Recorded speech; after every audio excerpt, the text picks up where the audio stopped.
Alléluia. Que le nom de Dieu soit glorifié en ce jour béni. Peuple de Dieu, les enfants de Dieu, les élus de Dieu, je ne sais pas ce que tu es là de traverser en ce moment bien précis.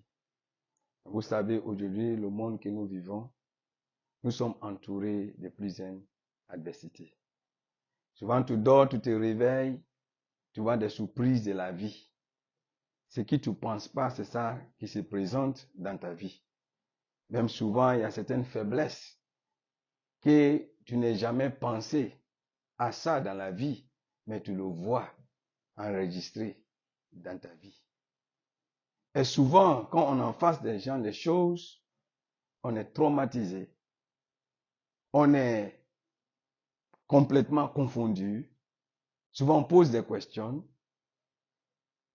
à nous-mêmes, à nos amis, mais souvent, on ne trouve pas de solutions.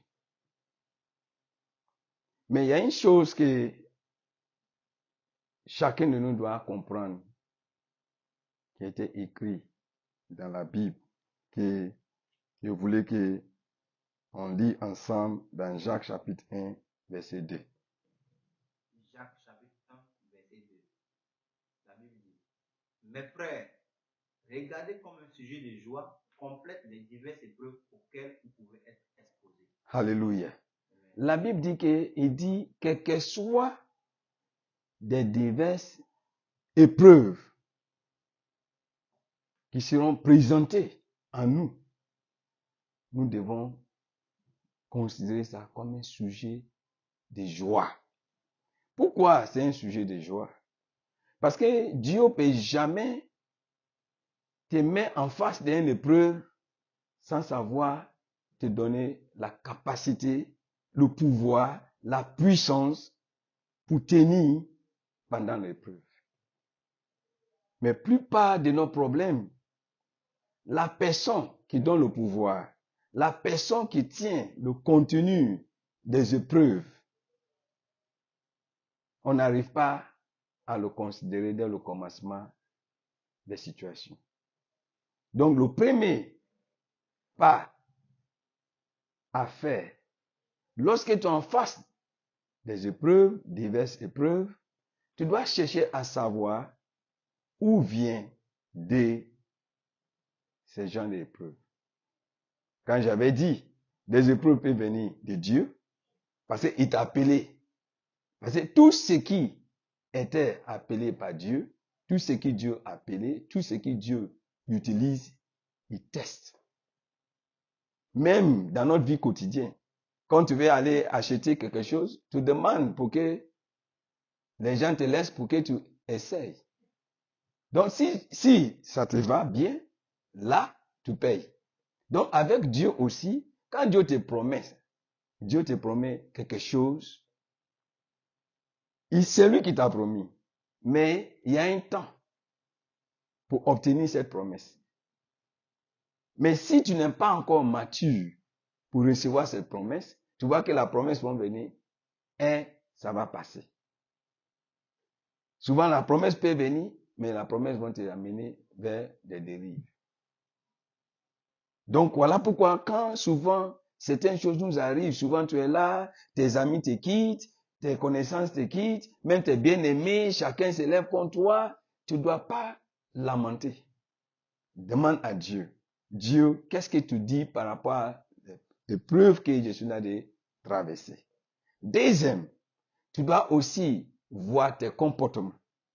Est-ce que tes attitudes que tu as de vivre, tes attitudes vers les uns des autres, c'est agréable?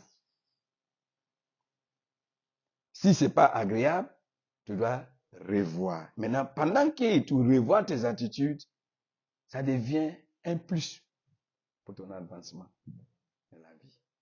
Le troisième encore, il y a aussi ce que nous marchons avec. On dit, ton frère ennemi, c'est celui qui est dans ta maison. Tu peux avoir un ami qui t'apprécie bien, mais son appréciation est liée avec la haine. Tu peux avoir une connaissance que vous faites des affaires ensemble, mais il cherche comment te tromper, comment te triquer. Donc souvent, quand il y a des événements qui arrivent dans la vie, c'est un sujet de gloire. Parce que si c'était prévu que vous devez rester pendant 100 ans, et la personne a commencé à montrer son savoir-faire dans 20 ans, le 60 ans, c'est une grâce pour toi, pour vivre dans l'abondance, dans la paix et dans la joie. Donc souvent, quand c'est tout mal, tu ne dois pas se lamenter. Parce qu'il y a toujours un message que Dieu veut nous donner.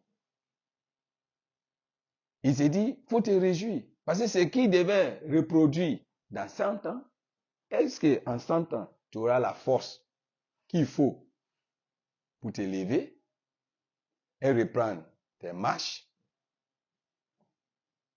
Tu n'auras pas assez de force. Donc si l'épreuve vient, maintenant que tu es jeune, bénis le nom de Dieu. Parce qu'on voit aujourd'hui des ABC à gauche et à droite. C'est parce que l'homme à un certain âge où les difficultés, l'adversité de la vie s'est présentée.